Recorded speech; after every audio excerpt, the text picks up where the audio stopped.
Hi, I'm Pam with FiberCrafty. Today I have a tutorial for you on ripping back brioche stitches without losing your mind. A couple of years ago, I started a brioche cowl. It's really simple. There's no increases or decreases. It was from a free pattern on the Pearl Soho website called Gina's Brioche Hat and Cowl. I got maybe 3.5 inches done and then I set it aside, and I really haven't worked on it since then, but I would like to get it done. And the other day I pulled it out and took a look at it. But I noticed that there were a lot of mistakes in it that I really wasn't happy with, and I wanted to take care of them before spending more time on it. Usually when I have to rip back a project, what I do is I take a needle that's smaller than the project calls for, and I go through the row that I want to rip back to, and I pick up all of those stitches. That way when I'm done ripping back, I don't have any live stitches that I have to negotiate back onto the needle, and to me it's just a much easier way of ripping back. And I figured if I was going to do this and do it on brioche, that I should record it and make a tutorial. So I hope that you enjoy this and that you learn something, and hopefully you'll never need it. But if you do, maybe it'll serve as a guide. Thank you so much and enjoy. One of my favorite ways to handle knitting when I have to rip back is to pick up the stitches where I want to rip back to before I actually start ripping back. And in this case, I'm using a slightly smaller needle. This is a 5, and I think this is a 3. This needle that I'm using is a 3. But I thought I'd show you a couple of the mistakes that I saw. So here I just have a stitch that's split, so there's a loop. I have a stitch right here that I slipped by accident. I don't know what I did there, but it looks wrong. And the same thing is right here. So what I did was I figured out how far up I wanted to preserve, and then I'm starting to pick up the stitches along that line. I've already done most of it so that I can still show you some, and then I can show you what happens at the end. So if you're familiar with brioche, then you know that each stitch is basically a stitch and a corresponding yarn over. So in this case, we have a stitch, and then this is the yarn over and the stitch. Here's the stitch, the yarn over, and the stitch, the yarn over, and the stitch. So what we're going to be doing to help us with this pickup is follow that dark pink thread as it makes its stitches and yarn overs.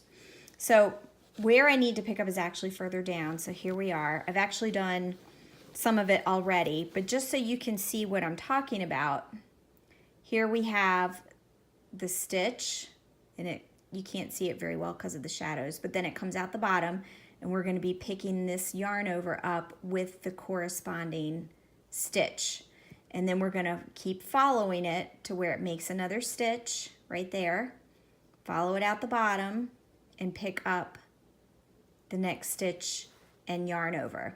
And if you don't keep following that yarn, it's easy to get off track by like 1 or 2 rows. So I do a sanity check every so often, and I will either count the stitches above or count the stitches leading up to it. And in this case, I'm counting from the top down because I know that I have 8 stitches that I'm leaving above where I'm picking up.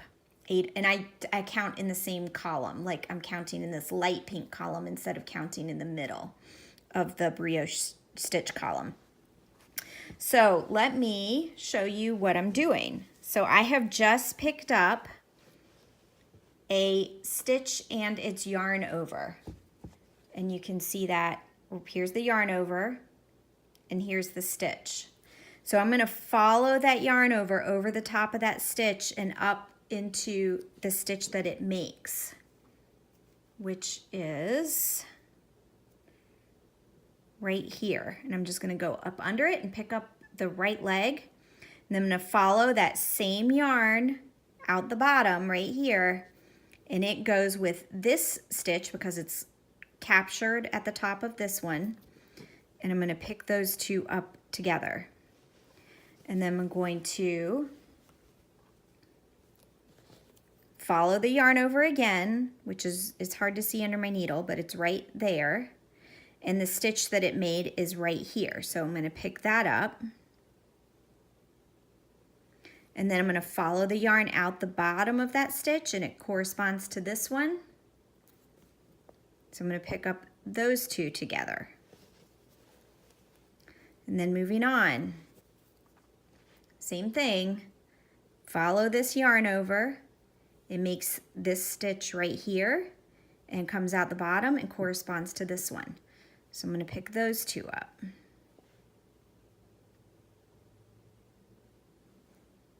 So you want to do this all the way around the cowl or all the way across the row until you have stitch, yarn over stitch, stitch, yarn over stitch. So you should have little pairs every other stitch.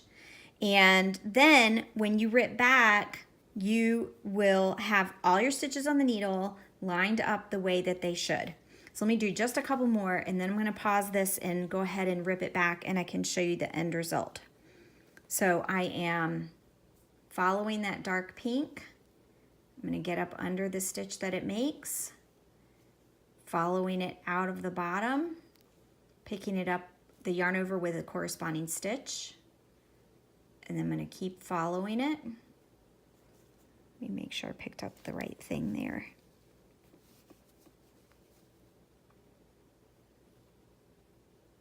There we go. And coming out of the bottom, I'm going to pick up 5, 6, 7, 8. Okay, I'm still on track. And I'm going to follow the yarn over, pick up the stitch it makes, pick up, oops, I got off screen, sorry. Pick up right here at the yarn over stitch pair and do the same thing again. Pick up the stitch, follow the yarn over, and the next stitch pair. So I hope that makes sense and that was fairly easy to follow. And I'm going to do a sanity check, and then I'm going to do this. I'm going to finish this so I can see what I'm doing a little bit better, and then I'll rip it out. Okay, so I have made it all the way around, and before I start ripping, I want to make sure that I mark the start of my round. So this is my marker for the beginning of the round. This is a little stitch marker by Ann Tudor, and it's Fiona the Hippo. I don't know if you know Fiona, but I love her. So this dark pink column is the beginning of the round. So I'm going to come down here underneath where I'm ripping. So these stitches are going to remain intact, and I am just going to slide that stitch marker, locking stitch marker down in between those two rows, so I know that that is the beginning of my round. So I'm going to go ahead and start ripping, and then I will pick back up as I've gotten some of these, get closer to where I picked up all my stitches.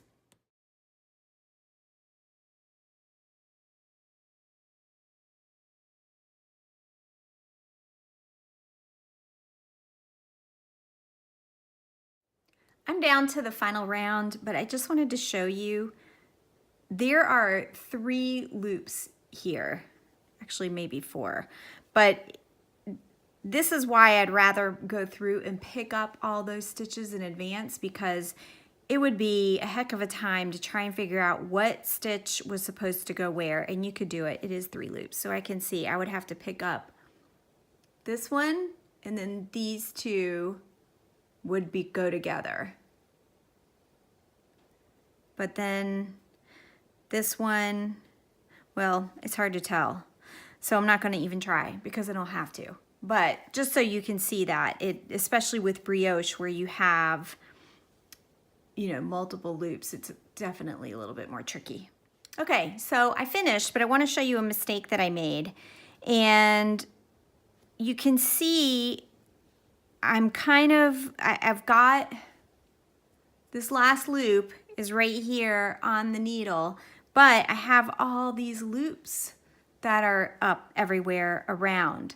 And the reason is because this stitch is actually 1 row higher than the stitch I picked up everywhere else. So to fix that, I am just going to drop down 1, grab that next stitch, and go ahead and pull, let's see.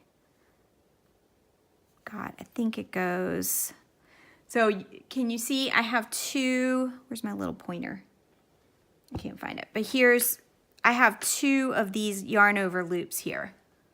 1, 2. So I think I have the lower one, so I'm gonna drop that. I think this is part of the mistake that I've been trying to fix. I might have to go back right there and do a little bit of surgery. Actually, it looks like it fell into place.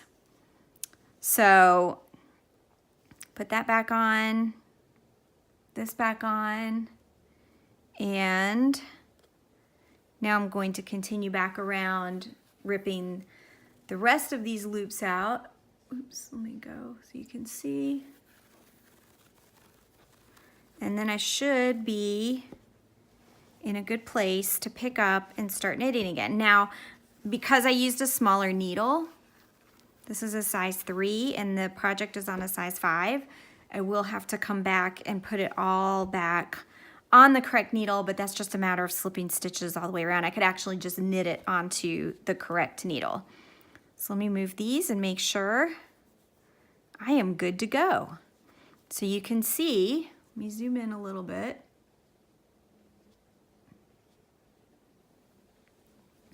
So you can see I have my pairs and my singles. Pair, single, pair, single, pair, single. So, and it is all the way around. I'm in the perfect starting position to continue with this project. So it was a little bit painful. I hated ripping out all that brioche because it takes work. You know, it's kind of like you knit every row twice. But I know I'm going to be a lot happier with this project because I've gotten rid of all of those mistakes. So I hope that helped you see how to fix or how to pick up so you can rip back on a brioche project.